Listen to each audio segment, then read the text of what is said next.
Hello everyone, আসসালামু আলাইকুম। কেমন আছেন সবাই? আশা করছি ভালো আছেন। আজকে একটা স্পেশাল ভিডিওতে আপনাদেরকে স্বাগতম। তো আজকের এই স্পেশাল দিনটা হচ্ছে আমার বোনের মেয়ের জন্মদিন, আর এটা আমরা করেছিলাম বাফেট মানিয়াতে, এটা ধানমন্ডিতে অবস্থিত। আর এই বার্থডে পার্টিতে আমরা কে কী মজা করেছিলাম, খাওয়া দাওয়া করেছিলাম, পরিবারের সাথে কিভাবে সময় কাটিয়েছিলাম, সেটাই আজকে আপনাদের সাথে শেয়ার করব। চলুন দেখে নেওয়া যাক। তো আমরা প্রথমেই হচ্ছে বাসা থেকে রওনা দিয়ে দিলাম। রওনা দিয়ে হচ্ছে আমরা 6টায় রওনা দিয়েছি, গিয়ে পৌঁছেছি 8টার মধ্যে, কারণ 7টায় বাফেট শুরু, আমরা 1 ঘন্টা লেট করে বাফেটে ঢুকেছি। যাই হোক, যানজট পেরিয়ে আমরা হচ্ছে বাফেট মানিয়াতে চলেই এলাম। তো প্রথমেই ঢুকতে দেখতে পেলাম খাবারের অ্যারেঞ্জমেন্ট করা ছিল, আর এই যে এত সুন্দর করে বেলুন দিয়ে লাইটিং করা সাজানো, এক কথা অসাধারণ। এটা হচ্ছে বার্থডে গার্লের ড্রেস অনুযায়ী সাজানো হয়েছে, তার ড্রেসের কালারের অনুযায়ী হচ্ছে বেলুনগুলো দিয়ে সুন্দর করে সাজিয়েছে। যেহেতু আমরা লেট করেছিলাম, অনেকেই খাওয়া দাওয়া সেরে গল্পগুজবে মেতে উঠেছে, আর হচ্ছে সবাই একসাথে খাচ্ছে, আড্ডা দিচ্ছে। এটাই তো জন্মদিনের মূল বিষয়, তাই না? কারণ জন্মদিন হলেই আমরা একসাথে সবাই পরিবারের মিলন মেলা মিলে। আর এখানে আমি খাবারগুলি দেখিয়ে দিচ্ছি। এখানে হচ্ছে স্টার্টার হিসেবে অনেক রকমের খাবার ছিল, ডেজার্টও অনেক অনেক আইটেম ছিল। আপনাদেরকে এক এক করে আমি এই ভিডিওতে দেখাবো, ততক্ষণ আমার সাথেই থাকুন। আর হচ্ছে বিভিন্ন টাইপের সালাদ ছিল, তারপরে 3 আইটেমের হচ্ছে স্যুপ ছিল, ভর্তার আইটেম ছিল, বাট এখানে ভাত ছিল না, ভর্তা দিয়েছে। প্লেন রাইস ছিল, আর হচ্ছে আপনার ফ্রাইড রাইস ছিল, বিরিয়ানি ছিল, তারপরে ভেজিটেবল ছিল কয়েক রকমের, তারপরে হচ্ছে চিকেনের আইটেম ছিল, তারপর আরও বিভিন্ন রকমের খাবার ছিল। বাফেট মানে হচ্ছে খাওয়া দাওয়া, ভরপুর খাওয়া দাওয়া, তাই না? যাই হোক, এখানে এই যে এত লোভনীয় খাবারগুলো দেখে আমার খিদে বেড়ে গিয়েছে। এখন আমি আমার প্লেটটা সাজাবো। তো প্রথমেই আমি হচ্ছে স্টার্টার দিয়ে শুরু করব। অন্থন, চিপস, বেগুনি, তারপরে হচ্ছে চিকেন ফ্রাই, তারপরে হচ্ছে স্প্রিং রোল, ফ্রেঞ্চ ফ্রাই, তারপরে হচ্ছে এখানে কিন্তু আরেকটা ফ্রাই ছিল যেটা কিনা ক্র্যাব ফ্রাই।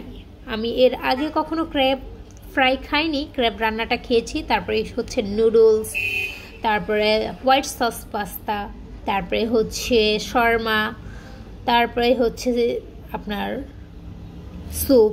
আমি এখানে আপনার থাই স্যুপটা নিয়েছি, কারণ থাই স্যুপটা আমার ভীষণ পছন্দ। এখানে কর্ন স্যুপ ছিল, তারপর ক্লিয়ার স্যুপ ছিল, ওই দুটো আমি নেইনি। যাই হোক, এখন আমি আমার খাবারটা খেয়ে টেস্ট করে দেখছিলাম যে সবগুলি খাবারই ভালো ছিল। এক এক করে আমি সব রকমের খাবারগুলাই ট্রাই করেছি, কারণ আমি সেদিন সারাদিন কিছু খাইনি, তাই আমি অনেক খেয়েছি। এখন আমি মেইন ডিশে চলে গেলাম। মেইন ডিশে আমি এখানে হচ্ছে ফ্রাইড রাইস আর হচ্ছে বিরিয়ানি নিয়ে নিচ্ছি। তারপরে হচ্ছে আমি ভেজিটেবল সটে নিয়ে নিলাম, তারপর হচ্ছে চাইনিজ যে ভেজিটেবলটা ওইটা নিয়ে নিলাম। এখানে আরেকটা ভেজিটেবল আছে, এখানে ফুলকপি দিয়ে হচ্ছে ভেজিটেবলটা করেছে, আর এখানে চিকেন দিয়ে আরেকটা ভেজিটেবল করেছে। এখানে হচ্ছে চিকেন ফ্রাইড, এটাকে চিকেন মাঞ্চুরিয়ান নাকি বলে। যাই হোক, আমি আমার প্লেটটা সাজিয়ে এখন আমি খেয়ে ফেলেছি। এটা কিন্তু আমি ব্রেক দিয়ে দিয়ে খেয়েছি। আমি যে একসাথে সবগুলা খাবার খেয়েছি তা না, একটু পর পর ফ্রেন্ডদের সাথে, তারপরে হচ্ছে পরিবারের সাথে গল্প গুজব করে আবার খাবার খেয়েছি, এই টাইপের। যাই হোক, এখন আমি প্লেন রাইস দিয়ে চিকেন কারি আর হচ্ছে বুটের ডাল, যেটা বলে বুটের ডালটা ওখানে দেখতে খুব ভালো লেগেছিল, তাই বুটের ডালটা আর হচ্ছে গরুর মাংস যেটা সেটা খেয়েছি। আর হচ্ছে এখানে কয়েক রকমের সালাদ ছিল, এটা সস দিয়ে হচ্ছে সালাদটা করেছে, আর এটা নর্মাল বাসায় যে আমরা সালাদটা করি ওইটা। আর এখানে একটা ছোলা দিয়ে হচ্ছে সালাদ করেছে। তো সব রকমের সালাদ নিয়ে আমি হচ্ছে আমার এই খাবারটা শেষ করেছি। আমার খাবার দাবার শেষ।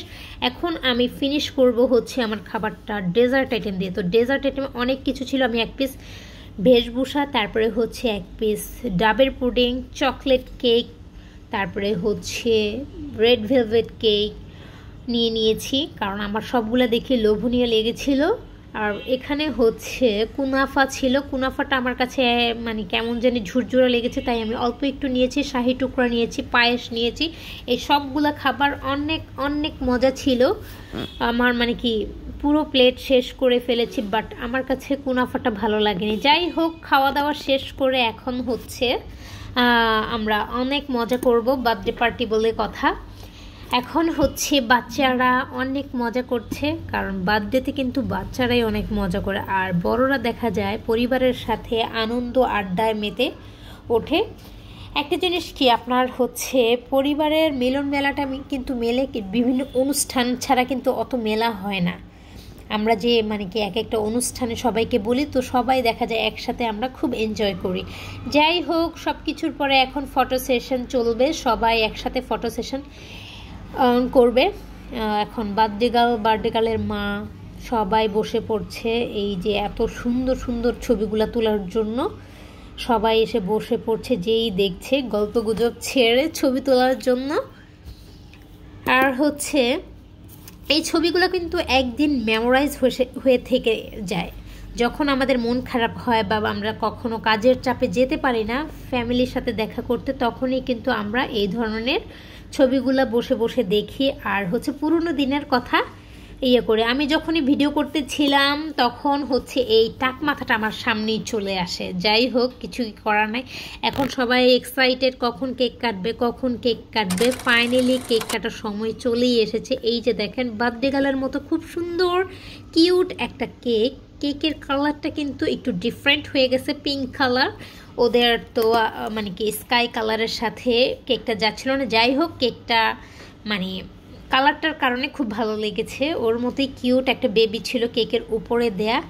এখন সবাই হচ্ছে কেক কাটার জন্য অপেক্ষায়। ফাইনালি কেক কাটা হয়ে গেছে। এখন সবাইকে কেক কেটে সার্ভ করবে, কারণ কেক বার্থডের মধ্যে স্পেশাল জিনিসটাই হচ্ছে এটা, কেক খাওয়া আর কেক কাটা। যাই হোক, সবাই অনেক মজা করেছি আমরা এই বার্থডে উপলক্ষে।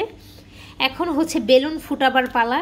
আমরা ছোটরা যখন বেলুন ফুটাইতেছিলাম তখন হচ্ছে এই যে বড় আমার খালু, মানে আমার বোনের খালার শাশুড়ির জামাই যেটা বলে, উনি মানে বেলুন ফুটানোর জন্য খুব বাচ্চাদেরকে দিচ্ছিল না, উনি সব ফুটিয়েছিল। যাই হোক, বার্থডে পার্টি শেষ করে আমরা 11টার মধ্যে বের হয়ে গিয়েছি। জানি না আমরা হচ্ছে রাস্তায় মানে কেমন গাড়ি ঘোড়া আছে। ফাইনালি হচ্ছে এখন আমরা বিদায় নিচ্ছি। এরকম ভিডিও যদি ভালো লাগে অবশ্যই লাইক, শেয়ার অ্যান্ড সাবস্ক্রাইব করতে ভুলবেন না। সব সময় আমাদের পাশে থাকেন আর আমাদের ভিডিও বেশি বেশি করে দেখেন। তো আজকের মতো এখানেই বিদায় নিচ্ছি। আল্লাহ হাফেজ। ফাইনালি বাসার উদ্দেশ্যে রওনা দিয়ে দিলাম আজকের মতো। Tata, bye bye, see you next video. আল্লাহ হাফেজ।